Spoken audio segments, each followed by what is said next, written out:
Hi everyone, welcome back to my channel. So today's topic is simple present tense. Present tense में आज हम simple indefinite की बात करेंगे. प्रेजेंट टेंस में प्रेजेंट कॉन्टिन्यूअस होता है, प्रेजेंट परफेक्ट होता है, प्रेजेंट परफेक्ट कॉन्टिन्यूअस होता है. लेकिन सबसे पहले जो हम पढ़ते हैं वो है simple present tense, that means present indefinite tense, और इसको आप सिंपल प्रेजेंट टेंस भी कह सकते हैं. उसके भी 4 पार्ट्स होते हैं जो मैंने आपको पहले बताया था, affirmative, negative, interrogative and negative interrogative.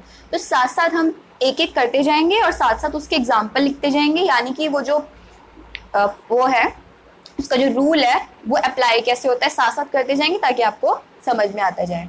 तो प्रेजेंट टेंस का सबसे पहले हम एफर्मेटिव रूल करते हैं. और प्रेजेंट टेंस आपको जैसे कि पता है जो कि प्रेजेंट की बात चल रही है, वर्तमान की बात चल रही है. पास्ट में पास्ट की बात होती है जो बीत गया, और फ्यूचर में आने वाले कल की. तो प्रेजेंट में हम आज की बात करें कि आज क्या हो रहा है, उसकी क्या आदत है, मतलब वो उसकी हैबिचुअल किस चीज का है वो पर्सन. तो ये सब कुछ यूजेस होते हैं प्रेजेंट टेंस के, वो हम इसकी बात करेंगे. लेकिन अभी हम सभी रूल्स करेंगे और साथ साथ एग्जाम्पल्स भी देखते जाएंगे इसके. एफर्मेटिव एक सेकेंड थोड़ा सा उस साइड लिख लेते हैं हम ताकि पूरा एग्जाम्पल भी आ जाए साथ साथ.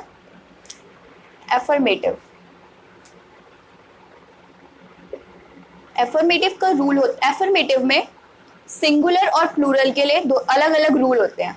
सिंगुलर यानी सिंगुलर सब्जेक्ट है आपका, ही, शी, इट है, और प्लूरल में आई, वी, यू, दे.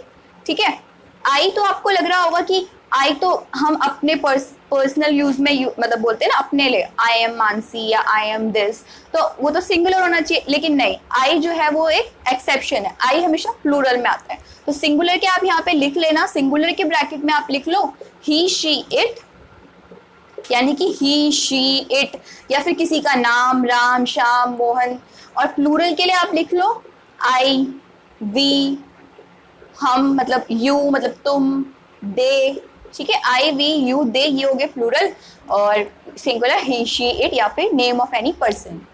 तो सिंगुलर के लिए हम क्या रूल लिखेंगे, सब्जेक्ट यानी कि कोई भी ही, शी, इट या किसी का नाम, सब्जेक्ट प्लस वर्ब V1 मतलब वर्ब की फर्स्ट फॉर्म.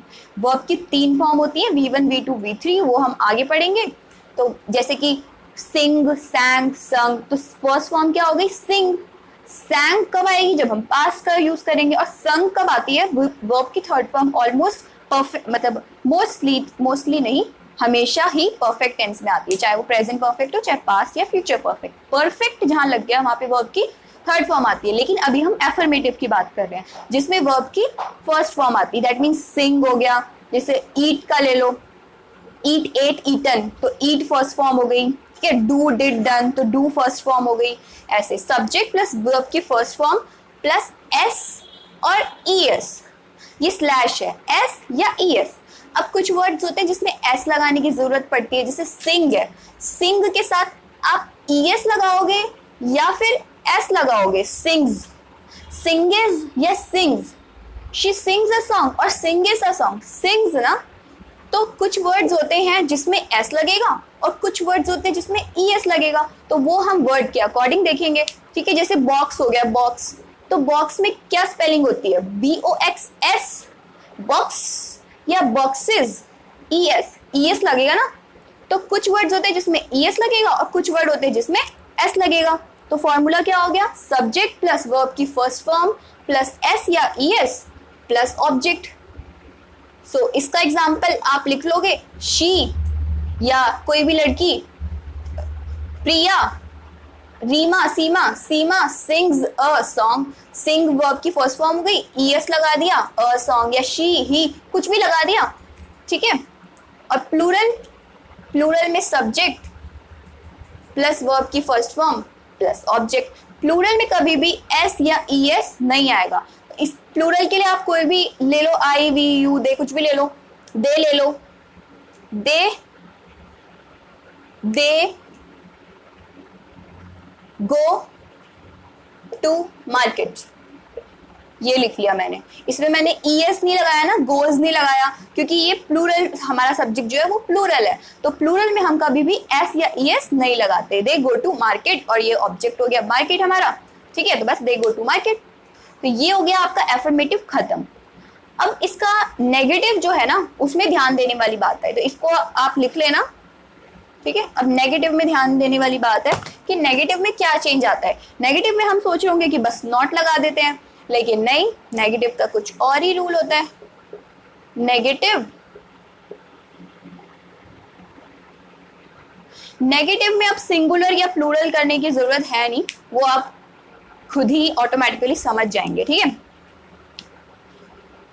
सब्जेक्ट प्लस इसमें आ जाएगा do does plus not, verb की first form because it is present tense, affirmative tense है, plus object.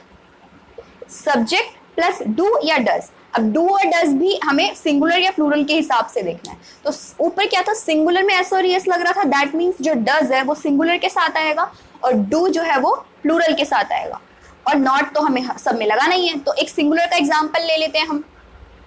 She does not do her work. She does लगाते singular के साथ क्योंकि शी सिंगुलर है, नॉट लगा दिया, वर्ब की फर्स्ट फॉर्म डू लगा दिया और हर वर्क ऑब्जेक्ट हो गया। तो she does not do her work, या फिर she does not go to market, इसमें वर्ब की फर्स्ट फॉर्म क्या होगी, गो। तो आप इसमें से कोई भी एग्जांपल लिख लीजिए यहाँ पे। She does not drink milk, वो जूस नहीं पीती है। ये शी सिंगुलर था तो इसमें हमने डज लगाया, और अगर यहाँ पे इट आई वी यू या दे होगा तो हम डू लगाएंगे, और ड्रिंक फर्स्ट फॉर्म हो गई, ठीक है। तो ये हो गया आपका सिंगुलर का एग्जाम्पल। वैसे ही आप प्लूरल का एग्जाम्पल भी लिख लो। We do not drive car, हम कार ड्राइव नहीं करते। वी प्लूरल है तो हमने डू लगा दिया और वर्ब की फर्स्ट फॉर्म इज ड्राइव, ठीक है। नेगेटिव का ये पार्ट खत्म। अब हम करते हैं इंटेरोगेटिव। इंटेरोगेटिव में बस क्वेश्चन वर्ड्स होते हैं और क्वेश्चन मार्क लग जाता है। इंटेरोगेटिव मतलब हम क्वेश्चन पूछते हैं। इंटेरोगेटिव सिंगुलर प्लूरल का अलग अलग लिखने की जरूरत है नहीं, जैसे डू डज है ना तो वो आगे आ जाएगा, डू या डज, यानी क्योंकि सेंटेंस हम डू या डज से स्टार्ट करेंगे ना। Do does subject first form plus object and most important question mark, because interrogative है तो क्वेश्चन मार्क तो लगाना जरूरी है। डू या does plus subject plus verb की फर्स्ट फॉर्म प्लस ऑब्जेक्ट, वही चीज होगी इसमें भी। सिंगुलर प्लूरल अलग अलग, सिंगुलर के लिए डज और प्लूरल के लिए डू। तो सिंगुलर का एग्जांपल आप लिख लो। Does he go to gym, does he go to gym. Does he मतलब सब्जेक्ट, गो मतलब वर्ब की फर्स्ट फॉर्म और ऑब्जेक्ट जिम हो गया। Does he go to gym. वैसे आप प्लूरल का कर लीजिए। डू किसके लिए लगाएंगे हम, प्लूरल के लिए। डू आई नो यू, क्या मैं तुम्हें जानता हूँ। डू सब्जेक्ट आई हो गया, नो वर्ब की फर्स्ट फॉर्म होगी। नो मतलब KNOW वाला, नो जानने वाला, क्या मैं तुम्हें जानता हूँ, ठीक है। अब वैसे ही आप नेगेटिव इंटेरोगेटिव का कर लीजिए। NEG मतलब नेगेटिव इंटेरोगेटिव लिख रही हूँ शॉर्ट फॉर्म में, सेम होगा बस इसमें नॉट लग जाएगा। Do does plus subject plus not plus verb की first form plus object and plus question mark, बस इसमें नॉट लग जाएगा। वही फिर से वही चीज है, बस डज आ गया तो सिंगुलर, डू है तो plural. So does she not go to market, does she not go to market, क्या वो मार्केट नहीं जाती है, ठीक है। वैसे डू से कर लो। Do they not clean their house, क्या वो अपना घर साफ नहीं करते हैं। तो मतलब हम पूछ रहे हैं और हमें खुद भी नेगेटिविटी है इस सेंटेंस में, क्या वो करते हैं या क्या वो नहीं करते हैं में फर्क है। क्या वो करते हैं में इंटेरोगेटिव हो गया, सिर्फ इंटेरोगेटिव, क्या वो करते हैं, ठीक है, पूछ लिया क्या वो करते हैं। नेगेटिव इंटेरोगेटिव, क्या वो नहीं करते, तो मतलब एक नेगेटिविटी आ रही है इसमें, ठीक है। हमें उन पे डाउट है, हमें लगता है कि वो नहीं करते होंगे तभी हम पूछ रहे हैं क्या वो नहीं करते, ठीक है। तो ये होता है नेगेटिव इंटेरोगेटिव। तो ये 4 पार्ट्स थे प्रेजेंट एफर्मेटिव के, ठीक है, प्रेजेंट इंडेफिनिट के, इसको आप यहाँ पे इंडेफिनिट कर लो, एफर्मेटिव नहीं है ये, एफर्मेटिव इसका है, हाँ तो ठीक है, एफर्मेटिव वापस लिख लो, इंडेफिनिट तो मैंने ऊपर लिख दिया है ना, हाँ। तो प्रेजेंट इंडेफिनिट के 4 पार्ट्स हो गए, ये एफर्मेटिव के ये 2 मैंने अलग लिखवा दिए थे क्योंकि इसमें एस और यस लगता है, इसमें नहीं लगता। बाकी सेम इसमें भी यही चीज है कि डज सिंगुलर में लगता है, डू में एस और यस नहीं लगता, यानी कि डू में डज में ईएस लग गया ना, तो वही चीज हो गई। तो मैंने अलग अलग सेंटेंस नहीं लिखे, बस नेगेटिव में मैंने एग्जाम्पल सिंगुलर प्लूरल के अलग अलग दे दिए, इंटेरोगेटिव और नेगेटिव इंटेरोगेटिव में आपको मैंने एग्जाम्पल ओरली समझा दिए। तो आप इसकी प्रैक्टिस करें और इन रूल्स को जरूर याद करना, बहुत ही इजी है ये, जैसे मैंने आपको आज समझा दिया है, आपको अच्छे से समझ आ ही जाएंगे और इसका यूज भी करना आपको आना चाहिए, ये नहीं कि सिर्फ रूल लर्न कर ली, जैसे सेंटेंस में मैंने अप्लाई करके दिखाया ना, वैसे ही आपको इसको याद करना है।